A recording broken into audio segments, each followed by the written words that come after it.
पुढची बातमी. अयोध्येच्या राम मंदिराच्या देणगीमध्ये झालेल्या कथित घोटाळ्यामध्ये नवा खुलासा झालाय. एबीपी माझाच्या हाती काही कागदपत्र लागली आहेत आणि त्यामध्ये आरोपींनी किती लूट चालवली होती ते समोर आलंय. हा आकडा थोडा नव्हे तर 80 लाखांच्या घरात आहे. त्यामुळे तपासाची व्याप्ती वाढत असताना SITला देखील मुदतवाढ देण्यात आली आहे. आता या वाढीव वेळेमध्ये कोणते नवे खुलासे होणार, आणखी कोणते मासे गळाला लागणार याची उत्सुकता आहे.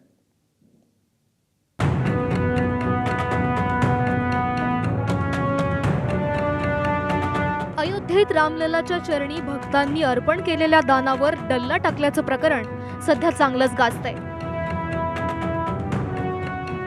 त्यातच एबीपी माझाच्या हाती लागलेल्या काही कागदपत्रांमुळे अनेक नवे धक्कादायक खुलासे झाले. अटक करण्यात आलेल्या आरोपींकडे किती रक्कम सापडली होती याचे हे पुरावे आहेत. आणि विशेष म्हणजे पोलिसांनी या प्रकरणी तपास सुरू करण्याआधीच राम मंदिर न्यासाला याची माहिती असल्याचं या दस्तावेजावरून दिसतंय. कारण याआधीच आरोपींकडून वसुली केली गेल्याचं दिसतंय.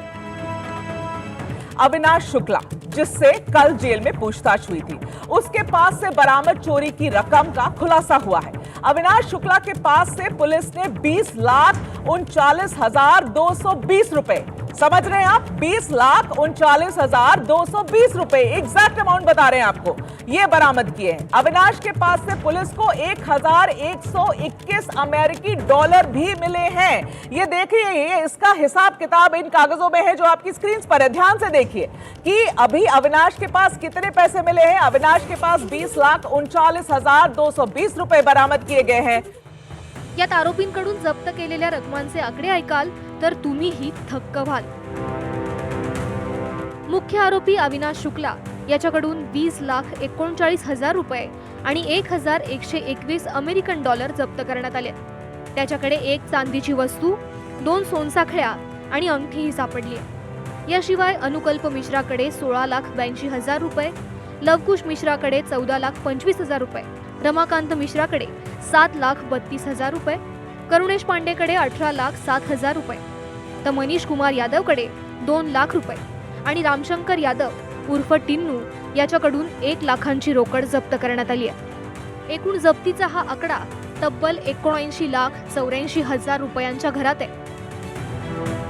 अविनाश शुक्ला राहत असलेल्या एका योग केंद्रात एक रहस्यमयी पेटी जप्त करण्यात आली आहे. या पेटीवर रामराज्य कोषचा QR कोड लावला असून अविनाश याच पेटीत रोख रक्कम लपवत असल्याचे निष्पन्न झाले. सर्वाधिक रक्कम जप्त होणं आणि योग केंद्रात मिळालेली पेटी यामुळे पोलिसांनी आपल्या तपासाचा अक्ष सध्या अविनाशकडे वळवलाय. बुधवारी या प्रकरणी तपास करणाऱ्या SITनं कोर्टाच्या परवानगीनंतर तुरुंगात जाऊन अविनाशची तब्बल 3 तास चौकशी केली.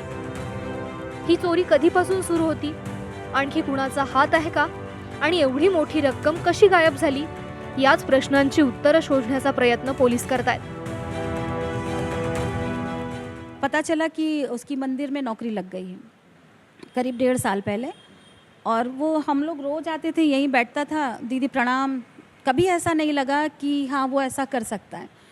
और उसके बाद फिर पता चला कि 5 तारीख को पुलिस आई थी, ऐसा ऐसा हुआ, यहाँ पर ये मिला, फिर उसका नाम रोज आने लगा, फिर पता चला कि उसके खातों से इतना पैसा मिला. तो ये सब सुनकर तो हम बिल्कुल शॉक हो गए कि ऐसा भी हो सकता है, हमारे योग सेंटर में रहकर कोई आदमी ऐसा भी हो सकता है. आज तक कभी ऐसा नहीं हुआ. पिछले 22 वर्षों में यहाँ सेंटर चल रहा है, कभी ऐसा नहीं हुआ, और हम सब बहुत आहत हुए इस चीज़ को लेकर. वाराणसीमध्ये महाकुंभ मेळ्याच्या काळात नव्यानं बांधलेल्या अयोध्या राम मंदिरातही भक्तांचा ओघ वाढला होता. याच काळात आरोपींनी एकत्र येऊन देणगीवर डल्ला टाकण्याचा कट रचल्याचंही तपासात समोर आलंय. लवकुश मिश्रा आणि अनुकल्प मिश्रा या पाहुण्या मेहुण्याच्या जोडीनं मिळून सर्वात जास्त लूट केल्याचं सकृत दर्शनी दिसतंय. या दोघांनी गेल्या काही महिन्यात खरेदी केलेल्या अर्धा डझनपेक्षा जास्त मालमत्तांची माहितीही उजेडात आली आहे. स्टेट बँकेच्या काही कर्मचाऱ्यांच्या भूमिकेबाबतही पोलिसांना संशय असल्यामुळे आता अयोध्या पोलीस सक्त वसुली संचालनालय आणि आयकर विभागाची मदत घेत आहेत. हा घोटाळा उजेडात आल्यानंतर मंदिर प्रशासनाच्या भूमिकेवरही प्रश्नचिन्ह उभं राहिले. विशेष म्हणजे आता बँकेत जमा होणाऱ्या रकमेत अचानक 37 ते 40% वाढही झाली आहे. आधी जिथे दररोज 16 ते 18 लाख रुपये जमा व्हायचे तिथे आता 22 ते 24 लाख रुपये जमा होत आहेत. गेले अनेक महिने रोज सुमारे 6 लाख रुपये या दरानं लुटमार होत असल्याचं स्पष्ट झालंय. SITनं रामजन्मभूमी तीर्थक्षेत्राचे कोषाध्यक्ष गोविंद देवगिरी यांचा जबाब यापूर्वीच नोंदवलाय. या प्रकरणाची व्याप्ती वाढत असताना केंद्र सरकारनं नेमलेल्या SITला आणखी मुदतवाढ देण्यात आली आहे. 10 जुलैनंतर केंद्र सरकारला अंतिम अहवाल सादर केला जाणार असल्याची सूत्रांची माहिती आहे. मात्र तपास यंत्रणांच्या गळाला केवळ छोटे मासेच लागणार की पडद्यामागच्या सूत्रधारांनाही बेड्या पडणार असा प्रश्न कोट्यवधी रामभक्तांना पडलाय. ब्युरो रिपोर्ट, ABP माझा.